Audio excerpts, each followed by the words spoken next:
تو روزہ ڈھال ہے اور جہنم سے آزادی کا ایک اہم ذریعہ ہے۔ روزہ اللہ اور بندے کے مابین ایک راز ہے۔ روزہ نور ہے، ضیاء اور روشنی ہے، اور آقا کریم صلی اللہ علیہ وآلہ وسلم نے روزے کی فضیلت بیان کرتے ہوئے ارشاد فرمایا کہ ہر شے کی کوئی زکوٰۃ ہوتی ہے، انسان کے جسم کی زکوٰۃ روزہ ہے۔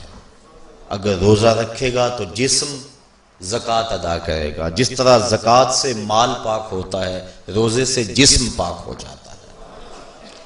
اور روزہ ویسے بھی انسان کے لیے شفا کا پیام ہے۔ فرمایا کہ سحری کھایا کرو، چونکہ سحری کے کھانے کے اندر بھی اللہ نے برکت رکھی ہے۔ تو یہ ماہ سیام اپنے دامن میں برکتیں لے کر، رحمتیں لے کر نازل ہوتا ہے۔ اس کا پہلا حصہ رحمت، درمیانی حصہ مغفرت، اور آخری حصہ جہنم سے آزادی کا مجدہ جاں فضا ہے۔ حدیث میں آتا ہے کہ اللہ نے میری امت کو رمضان المبارک کے روزے کے حوالے سے 5 چیزیں ایسی عطا کی ہیں جو اس سے قبل کسی امت کو نصیب نہیں ہوئی۔ ایک تو یہ کہ رمضان المبارک کے اندر روزہ رکھنے والے کے معدے سے جو بو نکلتی ہے، اللہ کو وہ مشک سے زیادہ محبوب ہے۔ دوسری بات کہ جب ماہ سیام آتا ہے تو شیاطین کو جکڑ دیا جاتا ہے۔ تیسری بات کہ روزے دار جب تک روزے میں رہتا ہے، فرشتے اس کے لیے مغفرت کی دعائیں کرتے رہتے ہیں۔ اور چوتھی بات، جب ماہ سیام کی آخری رات آتی ہے تو اس کے سارے گناہوں کو بخش دیا جاتا ہے اور اس کو جہنم سے آزادی کا پروانہ مل جاتا ہے۔ بلکہ ایک صحابی نے حضور سے عرض کی کہ آقا کریم، جو یہ جہنم سے آزادی کا پروانہ مومن کو ملتا ہے تو کیا یہ لیلۃ القدر کی رات ہے؟ تو آقا کریم نے فرمایا نہیں، جب مزدور اپنی مزدوری مکمل کرتا ہے، جب اس کی دہاڑی پوری ہو جاتی ہے تو پھر اس کو اس کا مالک کچھ دیتا ہے، تو یہ جو اس کو بخشش اور مغفرت کا مجدہ جاں فضا دیا جاتا ہے، یہ اس کی مزدوری ہے۔ اور فرمایا کہ جو لیلۃ القدر کی برکتیں اس کو حاصل ہوتی ہیں، یہ اس کے علاوہ ہیں۔ اور یہ اللہ تعالیٰ جل شانہ نے خاص کرم نوازی فرمائی بندہ مومن پر کہ اس کو یہ بابرکت رات عطا فرمائی۔ اور 5ویں فضیلت جو اس کو دی گئی روزہ دار کو، اور حضور سے قبل جو امتوں میں لوگ روزے رکھتے تھے، یہ فضیلتیں ان کو نہیں عطا کی گئی۔ جنت کو پورا مومن کے لیے آراستہ و پیراستہ کیا جاتا ہے۔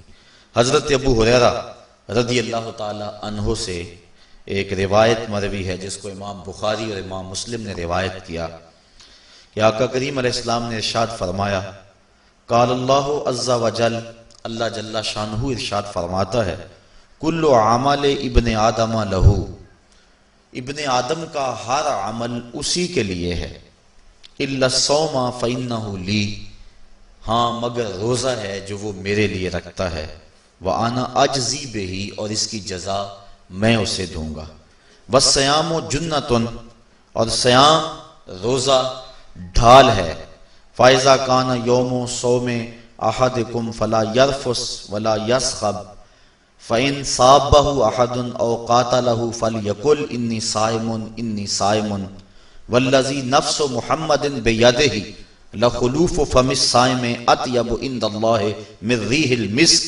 للصائم فرحتان یفرحہما اذا افطر فرح بفطرہ واذا لقی ربہ فرح بصومہ۔ تو فرمایا کہ جب کوئی شخص روزہ رکھتا ہے تو اس کا یہ عمل اللہ کے لیے ہے اور اللہ تعالیٰ اس کی جزا دے گا۔ روزہ ڈھال ہے، جب کوئی شخص روزہ رکھے تو وہ اس کے اندر کوئی اللہ کی نافرمانی نہ کرے، یہاں تک کہ اگر اس کو کوئی شخص گالی بھی دے تو وہ یہ کہے کہ میرا روزہ ہے، میں صائم ہوں، میں نے روزہ رکھا ہوا ہے، یہ کہہ کے لڑنے والے کو، الجھنے والے کو ٹال دے۔ حضور نے ارشاد فرمایا مجھے قسم ہے اس رب کی جس کے قبضے میں محمد کی جان ہے کہ روزہ دار کے معدے سے جو بو نکلتی ہے اللہ کو وہ مسک یعنی کستوری کی خوشبو سے زیادہ محبوب ہے۔ اور روزہ دار کے لیے دو خوشیاں ہیں، ایک خوشی اس کو اس وقت ملتی ہے جب وہ روزہ افطار کرتا ہے، اور دوسری خوشی اس کو اس وقت ملتی ہے جب اس روزے کے صلے میں اسے اپنے رب کا دیدار نصیب ہوگا۔ یہ بات ذہن میں رکھیں کہ اس دنیا پر سب سے بڑی دولت جو حضرت انسان کو دی گئی ہے وہ دولت ایمان ہے، اور قیامت کے دن سب سے بڑی دولت جو اہل ایمان کو دی جائے گی وہ اللہ تعالیٰ کا دیدار ہوگا۔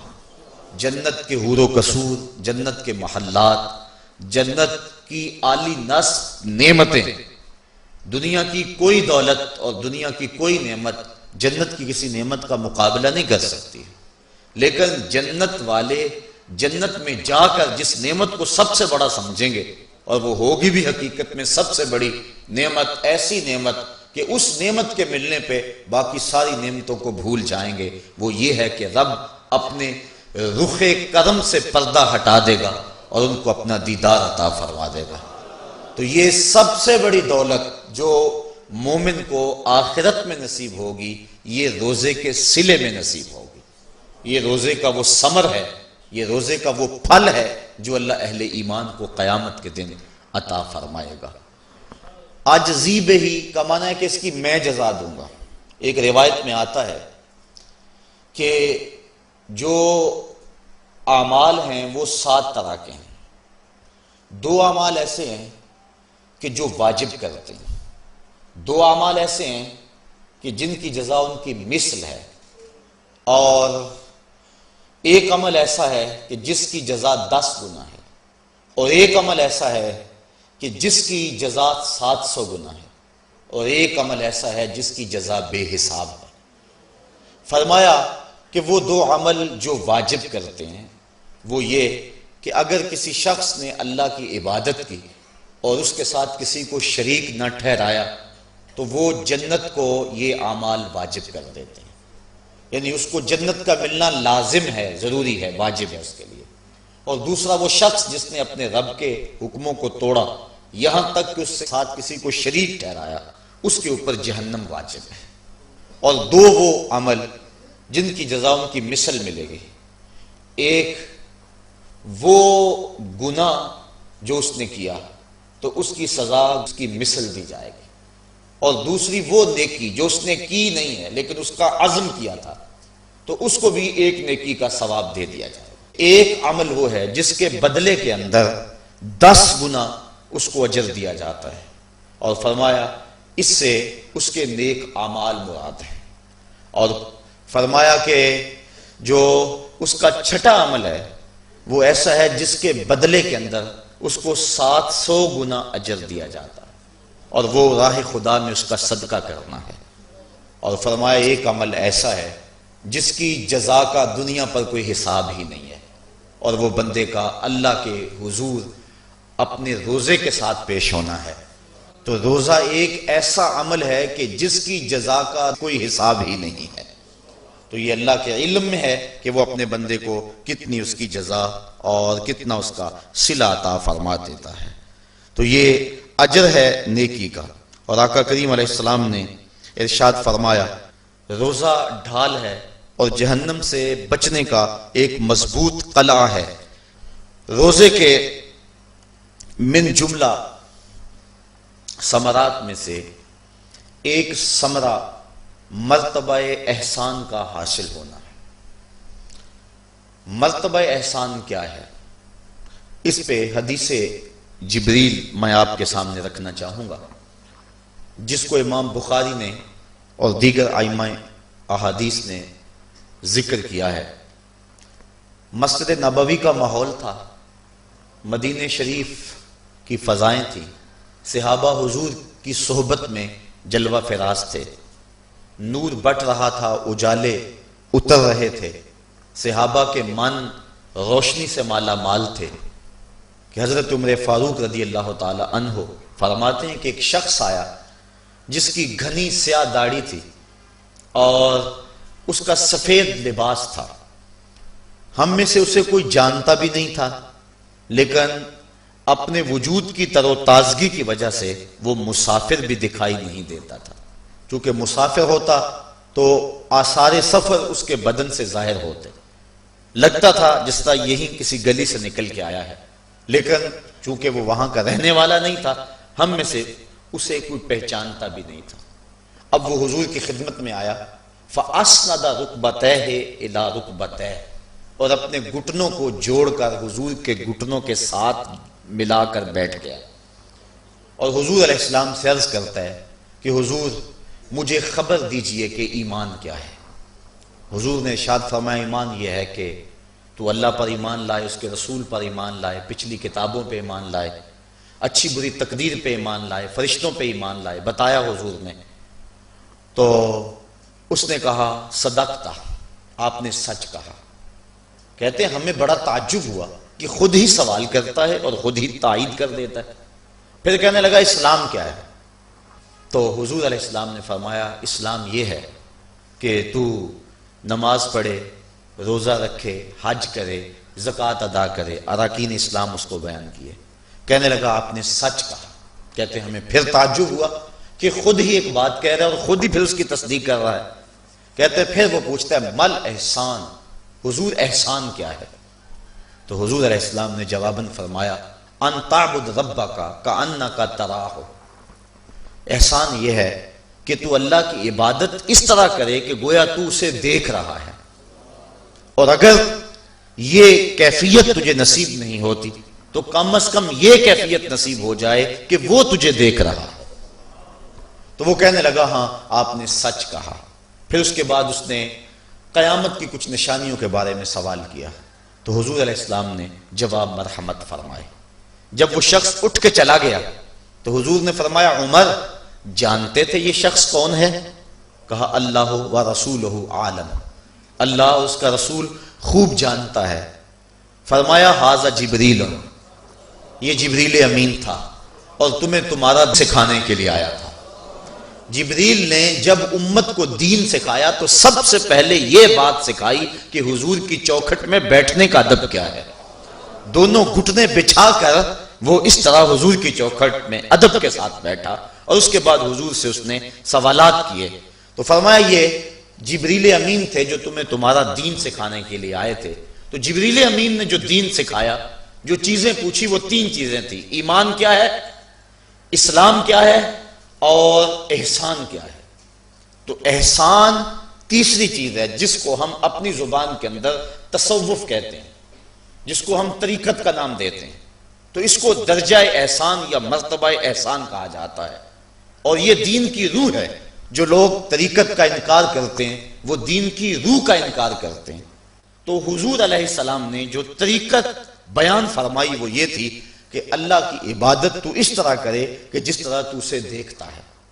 اگر یہ کیفیت مل جائے تو سبحان اللہ، لیکن اگر یہ کیفیت نہیں ملی تو کم از کم یہ کیفیت تو ملے کہ وہ مجھے دیکھ رہا ہے، اور اگر یہ کیفیت بھی مل جائے کہ وہ مجھے دیکھ رہا ہے تو بتائیے کہ پھر انسان کی زندگی میں کتنا سرور آ جائے گا کہ جب وہ نماز کے لیے کھڑا ہو تو اس تصور میں ڈوب جائے کہ میرا مالک تو مجھے دیکھ رہا ہے، تو پھر نماز کا کتنا سرور آ جائے گا اس کو۔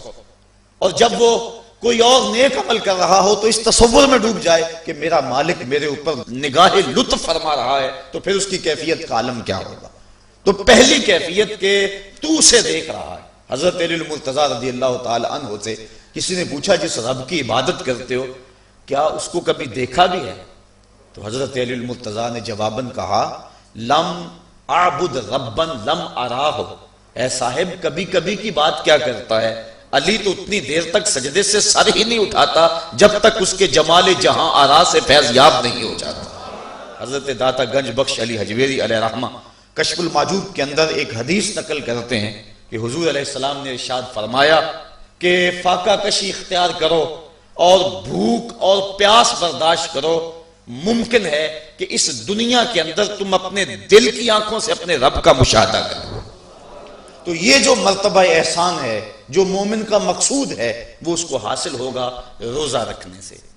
اور اگر چلو کسی روزہ دار کو یہ کیفیت نہ ملے کہ وہ اپنے رب کے جمال جہاں آرا کو دیکھ لے، اس کے جلووں کو دیکھ لے، اس کے دیدار کی دولت سے مالا مال ہو جائے، اس کا دل اس کی محبت میں ایسا ڈوبے کہ وہ جدھر دیکھے اسی کے جلووں کو ہی دیکھتا چلا جائے۔ اگر روزہ دار کو ایسی دولت نہ بھی نصیب ہو تو کم از کم روزہ دار کو یہ دولت تو ضرور ملے گی کہ وہ اس احساس میں ڈوب جائے گا کہ میرا رب مجھے دیکھ رہا ہے۔